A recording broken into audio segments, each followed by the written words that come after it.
Chapitre 3. L'humilité en toute sécurité avec le Seigneur.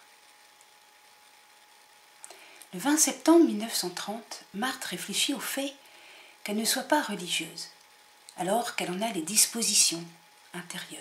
Elle écrit « Si ma voix est moins parfaite, elle est plus conforme à ma petitesse extrême.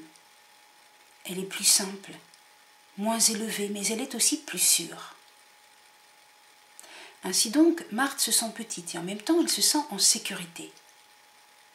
Cette sécurité lui vient de sa foi. Elle écrit « Ah, qu'il est doux de se sentir sous le regard de Dieu. Qu'importe le lieu, la condition qu'il choisit pour chaque âme. Tout est marqué dans les plans de la divine sagesse. Pourquoi croit-on si peu en ce grand Dieu d'amour qui a promis de veiller sur nous jusqu'à la consommation des siècles ? Plus tard, Marthe se dit être un rien et en même temps épouse du roi d'amour.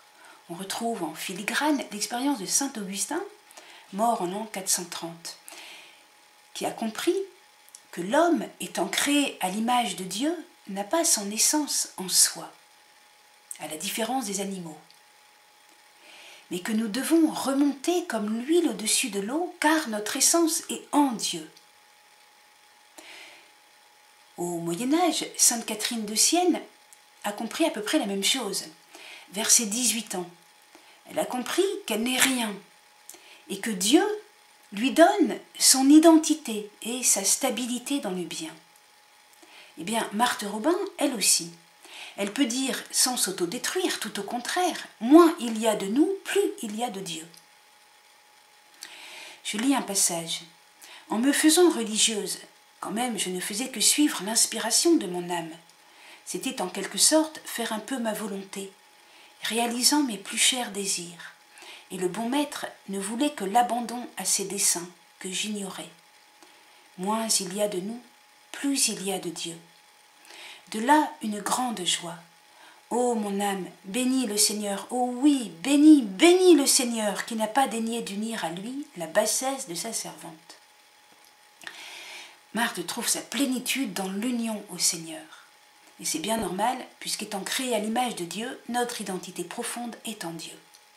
Chacun de nous peut parcourir, comme saint Augustin, sainte Catherine de Sienne et Marthe, le chemin d'humilité qui nous fait exulter en Dieu. C'est parce que Marthe se reçoit de Dieu qu'elle est à l'aise dans l'humilité. Par exemple, le 20 septembre 1930, Marthe ne pense pas pouvoir apporter quelque chose à une bienfaitrice X qu'elle avait rencontrée lors d'une cure. Elle écrit « Dernièrement, je manifestais au révérend père M.B. mon intention de ne plus écrire à X, que je sentais trop au-dessus de moi maintenant. » Et Marthe se considère indigne de la vie religieuse. « J'aurais tant aimé être moi-même religieuse, Dieu ne l'a pas voulu, j'étais trop faible pour être son épouse. Jésus choisit pour ses épouses de grandes et belles âmes, et moi j'étais trop petite, trop imparfaite. Mais je sais aussi que c'est souvent par les plus petites âmes que Dieu fait de grandes choses. » De telles confidences montrent que Marthe vit les conseils de saint Paul, que chacun, par sentiment d'humilité, estime les autres comme supérieurs à soi. Philippiens, chapitre 2, verset 3. Ou encore, laissez-vous attirer par ce qui est humble. Romains, chapitre 12, verset 16. Ce sont des conseils de Jésus.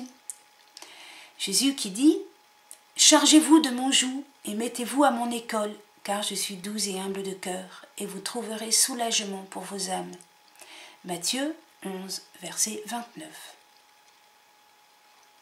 En ce même 20 septembre 1930, Marthe dit « Je n'envie personne et ne dois rien envier. » L'humilité devant les autres puise sa source dans une attitude de foi qui voit tout venir de Dieu, aussi bien pour elle-même que pour les autres. Marthe se reçoit de Dieu.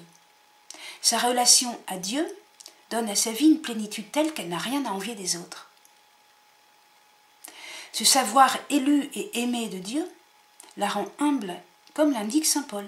Puisque vous êtes élus, sanctifiés, aimés par Dieu, Revêtez donc des sentiments de compassion, de bienveillance, d'humilité, de douceur, de patience.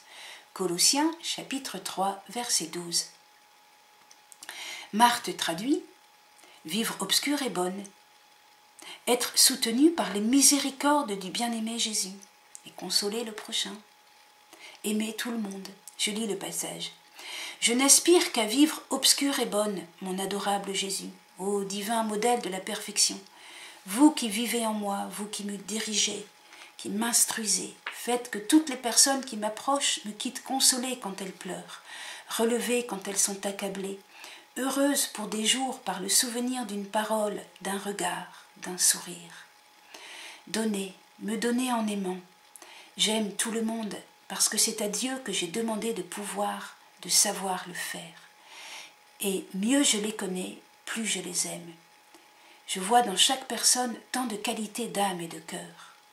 Mon bien-aimé Jésus, protégez-moi dans votre immense bonté et soutenez-moi selon vos miséricordes. Jésus, je vous aime, augmentez en moi le feu de votre amour. Ô Vierge Marie, douce souveraine, dites bien à votre divin Fils, Jésus, que je languis d'amour.